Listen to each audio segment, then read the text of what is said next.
كلما جت مكرمة نلقى مكارم من ذوي الأطماع عشاق المظالم، والذي يذبحه داري وفاهم انه يذبح بالقريب. كففوا متأكد الخير دايم، والشعب يدعون له قاعد وقايم، بينما أهل الطمع خلف الغنائم همهم جمع الفلوس. قابلوا هذا الكرم ساعة صدوره، كل تاجر بالقفا دبروا أموره، والذي في مصلحة بادر بدوره كل واحد باتجاه. راعي السلعة رفع فيها شوية، واقتسم من قسمنا لقمة هنية، زارقونا رزقنا 100% ما تجينا بالريال، والبضايع سعرها ما هو محدد، تنكمش في الحر والبرد تمدد، كل بايع عنده تسعيرة تجدد دون وازع ورقيب. فالطفل أصبح وسيلة للدعاية، رضعته غليا ولا زادت رعاية، والحليب صاخر ومصران وبكايا من غلا سعر الحليب، واملح اموال وسوقه صار حامي، الاسترالي قال واجب احترامي، والبلادي فوق طاقات الحصامي والموظف والفقير، والسمك في العرض يصبحنا نشوفه،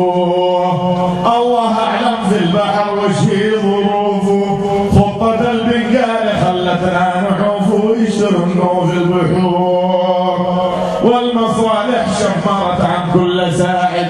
والبنوك اقساطها فوق الفوائد، من تقاعد قشطوا حتى الزوايد دين يعظموا بدين،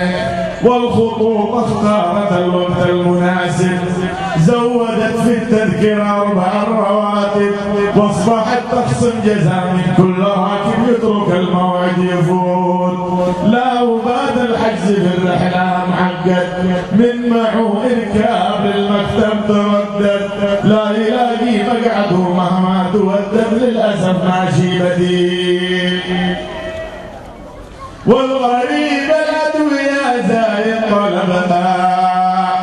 سعرها غالي ويتزايد لنبها، صورة الأسعار مدري من كتبها ما حسب دخل الظريف، والعجب وسط البلد صارت خلية، كل 5 أمتار فيها صيدلية، لكن الأسعار مثل المنجلية تخترق صلب العظام، الله أعلم كفرها هذا علامة، حولها استفهام في أكبر علامة، نسأل الله في عواقبها السلامة لا تؤثر في الحليم، العدد زايد تعدى بالمطالب، في تكاثرها حقيقة سر غايب، لا فطنا له ولا شاف المراقب، ربما بكرة تزيد، كلها تعمل بأيدي أجنبية، كانها من حال الأجانب أو هدية، السعودي لو عمل فيها خطية ما يجي المشترين، والحديد الشمس والبطح الدرجات، وارتفع الاسمنت واسعاره تدحرج، جاوزت 20 والمصنع تحجج بالعطل للمشترين، الطمع يضر عمى كل البصائر، الإيجار ضعاف في خس العماير، والخرايب أصبحت فرش وحراير للمسافر والغريب، وين خوف الله أصحاب الضمائر،